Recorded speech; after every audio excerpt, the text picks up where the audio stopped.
सभी दर्शकों का प्रतिज्ञा 21 चैनल में हार्दिक स्वागत है।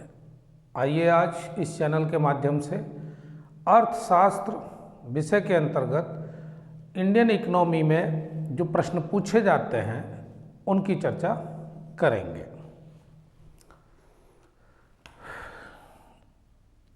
आज का जो विषय है वह है इंडियन इकोनॉमी। अब इसमें जो खास प्रश्न है जो लगता है कि भाई परीक्षा में आने योग्य है और पूछे जाने की संभावना है, उन्हीं प्रश्नों को क्रमबद्ध तरीके से देखते हैं।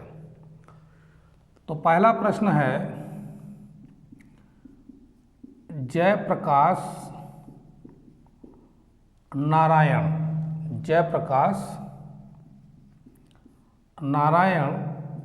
ने कौन सी योजना बनाई? तो इसका सही उत्तर है सर्वोदय योजना। सर्वोदय योजना, और ये पूरी तरह से गांधीवादी योजना पर आधारित थी, यानी कुटीर उद्योग और हस्तशिल्प कला का विकास करना था इस योजना का प्रमुख उद्देश्य। दूसरा प्रश्न है, भारत की राष्ट्रीय आय का अनुमान करने वाली संस्था। भारत की राष्ट्रीय आय का अनुमान करने वाली संस्था का नाम क्या है? तो वह है केंद्रीय सांख्यिकी संगठन। दूसरा प्रश्न के बाद अगला जो प्रश्न है, भारत के विदेशी विनिमय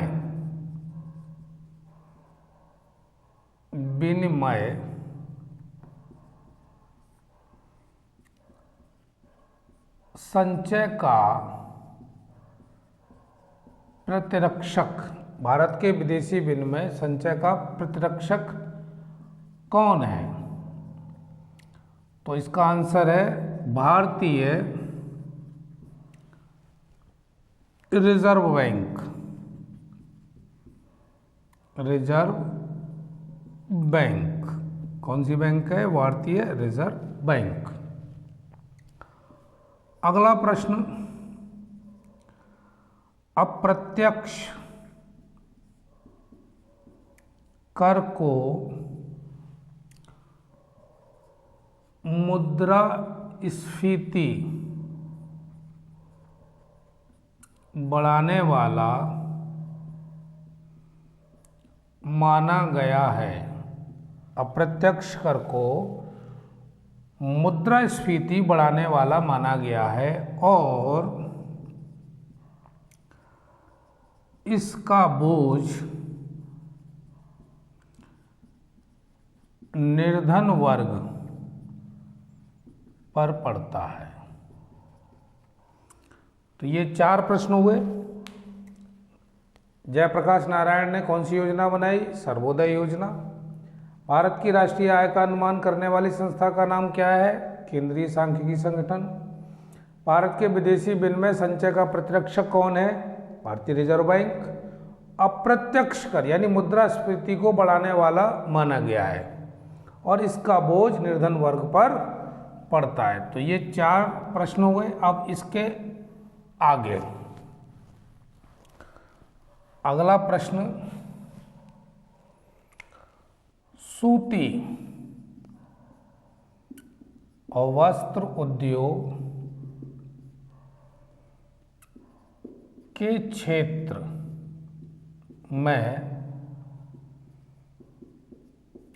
भारत का, सूती वस्त्र उद्योग के क्षेत्र में भारत का बोस्टन किस नगर नगर को कहा जाता है, तो उसे कहा जाता है भाई अहमदाबाद। यानी सूती वस्त्र उद्योग के क्षेत्र में भारत का बोस्टन। तो सीधा सीधा याद रखना, भारत का बोस्टन किस नगर को कहते हैं? उसे कहते हैं अहमदाबाद को, जो कहाँ पर है? गुजरात में। अगला प्रश्न, कौन सी संस्था विकासशील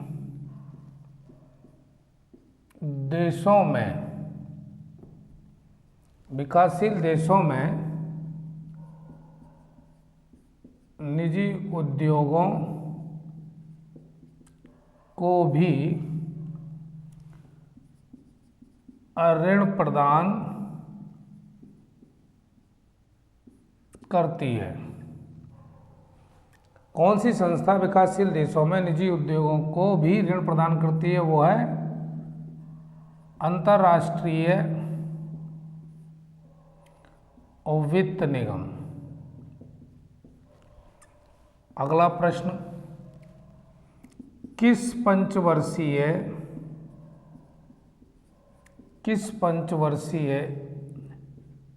योजना का मुख्य उद्देश्य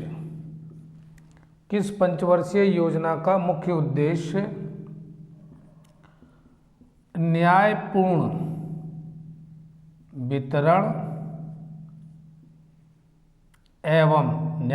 वितरण एवं समानता के साथ विकास? पूछा क्या है? कौन सी पंचवर्षीय योजना है जिसका उद्देश्य न्यायपूर्ण वितरण एवं समानता के साथ विकास रखा गया? तो आंसर है इसका नवी पंचवर्षीय योजना। और ये जो नवी पंचवर्षीय योजना थी उसका समय था 1997 से 2002 तक। आज की स्थिति में देखा जाए तो पंचवर्षीय योजनाएं तो बंद कर दी गई, अब तो है ही नहीं। अगला, भारत में अनवरत योजना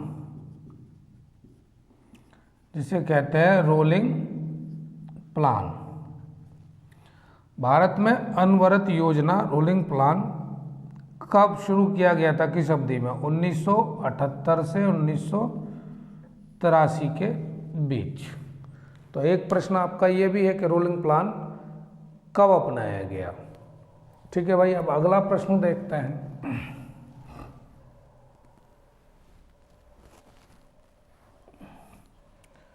अगला प्रश्न है, भारत में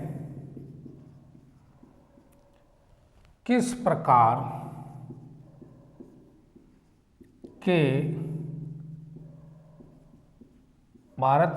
प्रकार के रासायनिक उर्वरकों की खपत सर्वाधिक है?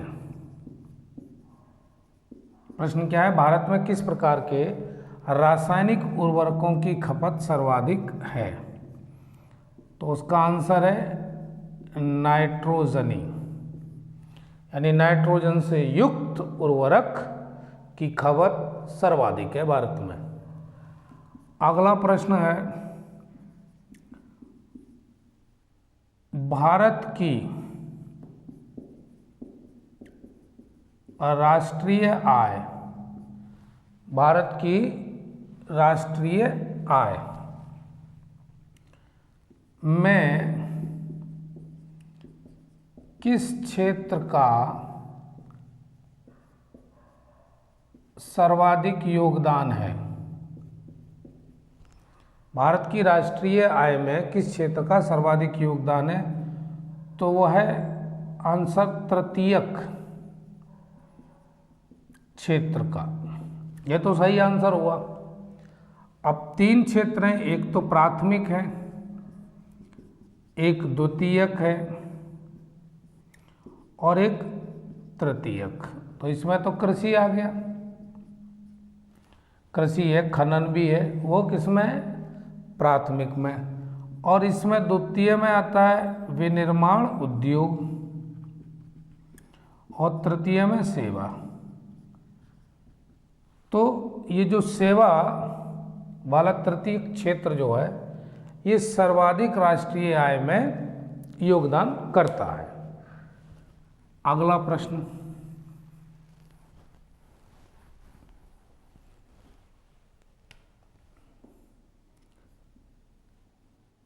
अगला प्रश्न है,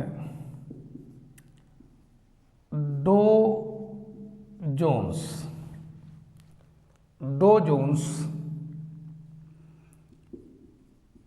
किस स्टॉक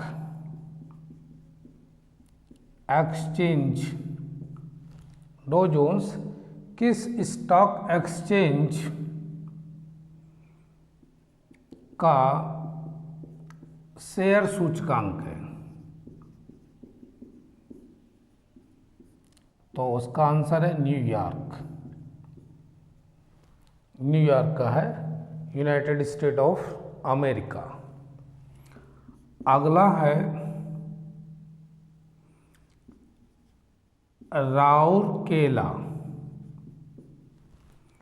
राउरकेला में इस्पात कारखाने, राउरकेला में इस्पात कारखाने की स्थापना किसके सहयोग से की गई थी? राउरकेला कहाँ पर है? ओडिशा में। और इसकी जो स्थापना की गई थी इस्पात कारखाने की, वो जर्मनी के सहयोग से की गई थी, क्योंकि 1948 के औद्योगिक नीति के बाद किसकी स्थापना की गई थी? इस कारखाने की, इस्पात कारखाने की। और इसके अलावा भी दो और किए गए थे। तो फिलहाल ये प्रश्न है कि राउरकेला कहाँ पर है? उड़ीसा में। और किसकी मदद से इसकी स्थापना की गई? वो है जर्मनी। अगला प्रश्न, कौन सा उद्योग भारत को अधिकतम, कौन सा उद्योग भारत को अधिकतम रोजगार प्रदान करता है? तो सही आंसर इसका है कपड़ा उद्योग। कपड़ा उद्योग सर्वाधिक, इस उद्योग में लोग जुड़े हुए हैं, इसीलिए सर्वाधिक रोजगार कौन सा उद्योग देता है? कपड़ा उद्योग। अगला है थोक मूल्य सूचकांक। थोक मूल्य सूचकांक का आधार वर्ष कौन सा है? तो थोक मूल्य सूचकांक का आधार वर्ष है 2011-12। अगला प्रश्न, स्वर्ण क्रांति। स्वर्ण क्रांति का संबंध किससे है? स्वर्ण क्रांति का संबंध किससे है? तो आंसर है बागवानी एवं शहद के उत्पादन से। तो ये कुछ प्रश्न रहे इंडियन इकोनॉमी में जो पूछे जाने की संभावना है। आगे, इसके आगे भी देखते हैं और प्रश्नों को। पंचवर्षीय योजनाओं, पंचवर्षीय योजनाओं की अवधारणा पंचवर्षीय योजनाओं की अवधारणा किस देश से ली गई है? किस देश से ली गई है? तो आंसर है इसका रूस। पंचवर्षीय योजनाओं की जो अवधारणा है वो कहाँ से ली गई है? रूस से ली गई है, तो आंसर इसका रूस। अगला, मूल्य निर्धारण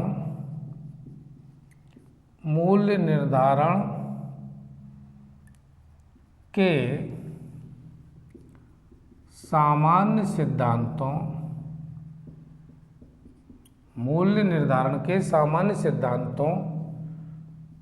का प्रतिपादन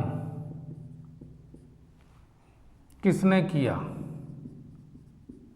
मूल्य निर्धारण के सामान्य सिद्धांतों का प्रतिपादन किसने किया? तो आंसर क्या है? Alfred Marshall. और इन्होंने ही पूर्ति एवं मांग का सिद्धांत दिया था। पूर्ति एवं मांग का सिद्धांत 1890 में इन्होंने दिया था, मार्शल ने। अगला प्रश्न है, कौन सा संगठन भारत में सकल घरेलू उत्पाद, कौन सा संगठन भारत में सकल घरेलू उत्पाद यानी जीडीपी की गणना करता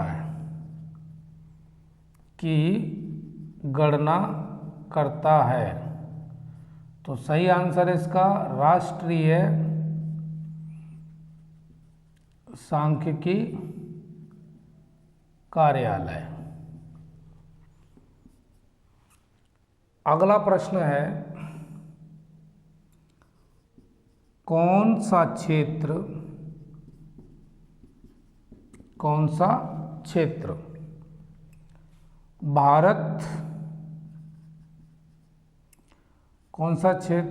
भारत में भारत की जीडीपी में सबसे कम योगदान देता है? प्रश्न क्या है? कौन सा क्षेत्र भारत की जीडीपी में सबसे कम योगदान देता है? तो वो देता है प्राथमिक क्षेत्र, और ये देता है लगभग 17%। और जबकि सर्वाधिक योगदान कौन देता है? तृतीयक क्षेत्र, वो देता है लगभग 53%। यानी तृतीयक क्षेत्र सर्वाधिक योगदान, भारत की जीडीपी में सबसे कम योगदान किसका है? प्राथमिक क्षेत्र का। सबसे ज़्यादा किसका है? तृतीयक क्षेत्र का। प्राथमिक का लगभग 17% और तृतीयक का लगभग 53%। अब इन प्रश्नों के अतिरिक्त आगे बढ़ते हैं। अगला प्रश्न है, वस्तुओं के आयात एवं निर्यात पर कौन सा कर लगाया जाता है? वस्तुओं के आयात और निर्यात पर कौन सा कर लगाया जाता है? उसका नाम है भाई सीमा शुल्क। ये लगाया जाता है। अगला प्रश्न, उच्च जनसंख्या दबाव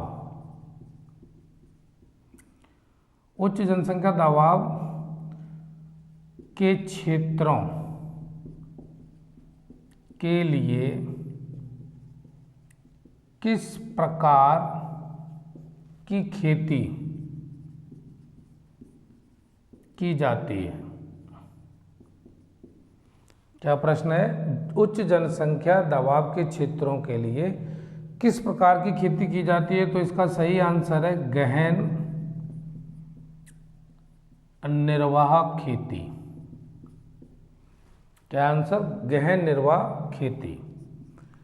अगला, योजना आयोग की स्थापना। प्रश्न पूछा जाए कि योजना आयोग की स्थापना कब की गई? तो वही ये की गई थी 1950 में, और 2014 में इसे भंग कर दिया गया, यानी योजना आयोग समाप्त कर दिया गया 2014 में। अब इसकी जगह पर क्या बना? 2015 में नीति आयोग। जो काम योजना आयोग करता था, अब वही काम नीति आयोग करता है। अगला प्रश्न है,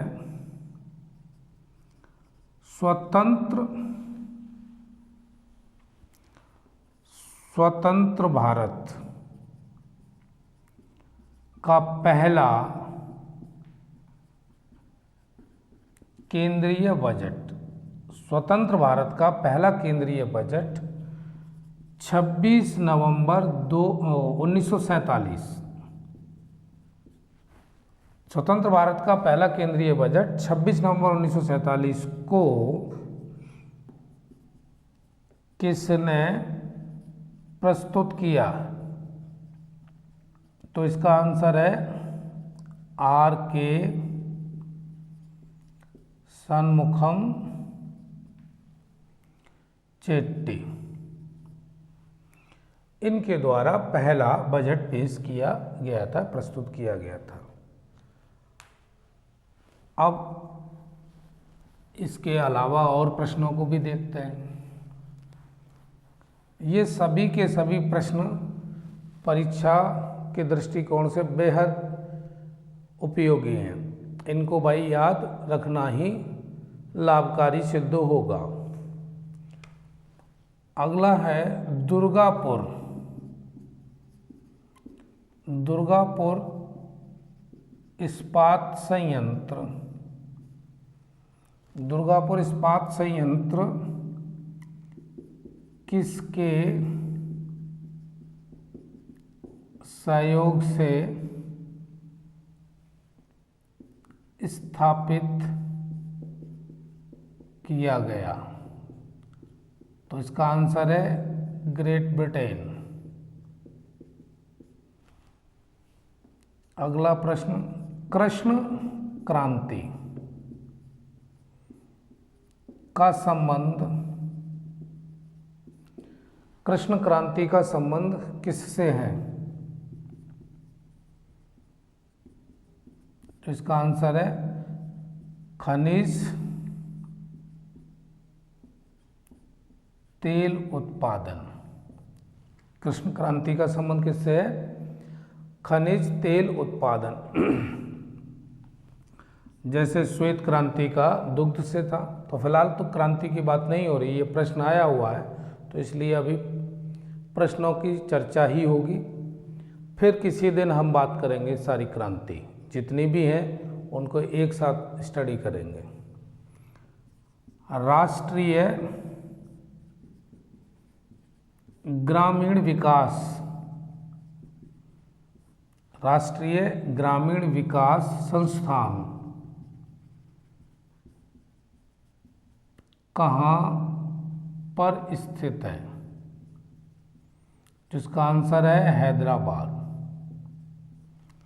राष्ट्रीय ग्रामीण विकास संस्थान कहाँ पर है? हैदराबाद में। अगला, मानव विकास सूचकांक। मानव विकास सूचकांक किस अर्थशास्त्री की देन है? तो इसका आंसर है महबूब उल हक। अगला प्रश्न, राष्ट्रीय कृषि विपणन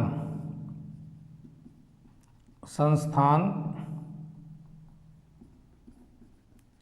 कहाँ है? तो इसका आंसर है जयपुर। राष्ट्रीय कृषि विपणन संस्थान कहाँ पर है? जयपुर में। और राष्ट्रीय ग्रामीण विकास संस्थान कहाँ पर है? हैदराबाद। अब भाई इन प्रश्नों के अलावा अगला प्रश्न,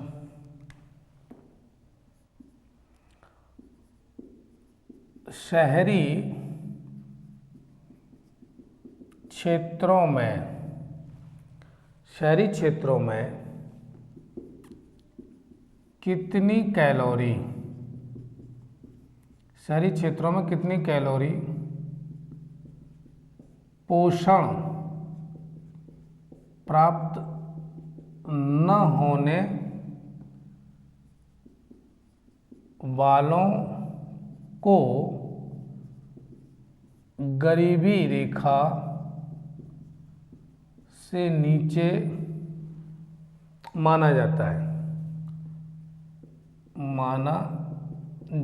है, प्रश्न क्या है? शहरी क्षेत्रों में कितनी कैलोरी पोषण प्राप्त न होने वालों को गरीबी रेखा से नीचे माना जाता है? तो आंसर है इसका 2100 कैलोरी। अब यही बात शहरी की जगह अगर ग्रामीण की होती तो वहां पर आंसर होता 2400 कैलोरी। ग्रामीण के लिए 2400 और शहरी के लिए 2100 कैलोरी से कम अगर प्राप्त हो रहा है पोषण तो वो गरीबी रेखा से नीचे माना जाएगा। अगला है प्रश्न, भारतीय आयात निर्यात बैंक, जिसको कहते हैं एग्जिम बैंक, की स्थापना कब की गई थी? तो इसका जो सही आंसर है वो है क्या? 1982। यानी आयात निर्यात बैंक की स्थापना 1982 में की गई थी। अगला प्रश्न, भारतीय आयात की सबसे बड़ी मद कौन सी है? पेट्रोलियम तेल।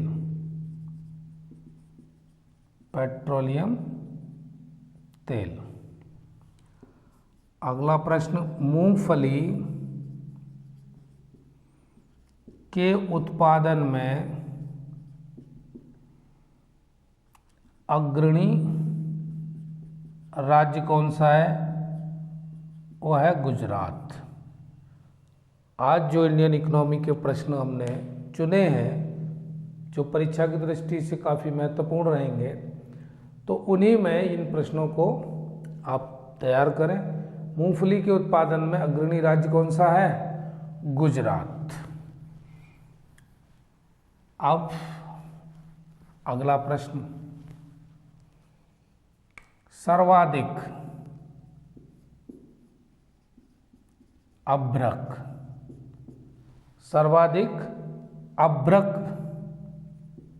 का उत्पादन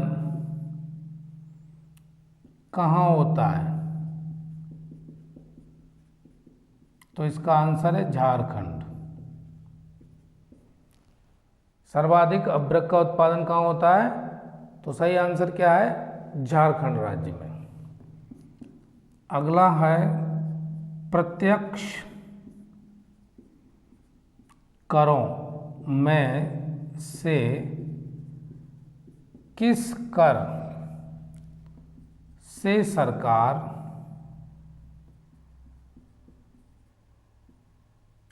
को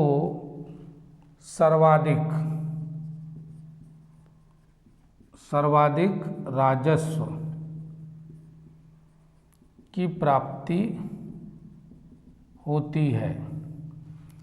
प्रत्यक्ष करों यानी डायरेक्ट टैक्स उनमें कौन सा है जिससे सरकार को सर्वाधिक राजस्व की प्राप्ति होती है? वो है निगम कर।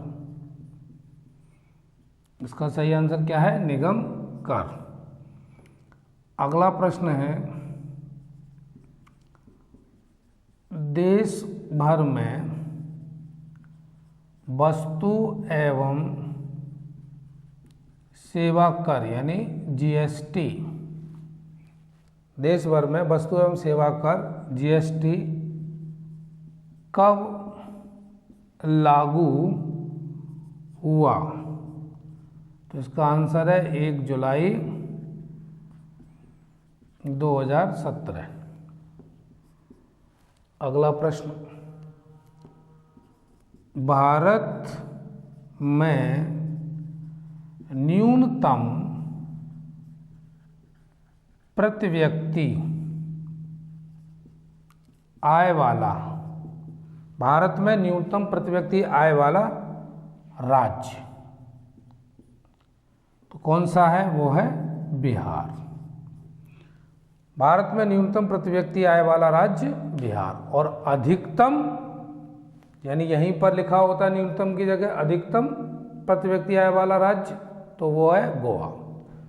तो इस तरह आज हमने कुछ इंडियन इकोनॉमी से रिलेटेड प्रश्नों को लिया और उम्मीद भी करते हैं कि ये प्रश्न आपके लिए ज़्यादा से ज़्यादा उपयोगी और लाभकारी सिद्ध होंगे परीक्षा में, और इनके आने की संभावना बनी रहेगी। फिर ठीक है भाई, आज की क्लास यहीं तक, मिलते हैं नए विषय के साथ और नए टॉपिक के साथ। तब तक के लिए आप मस्त रहें और स्वस्थ रहें, अध्ययन में रत रहें। धन्यवाद।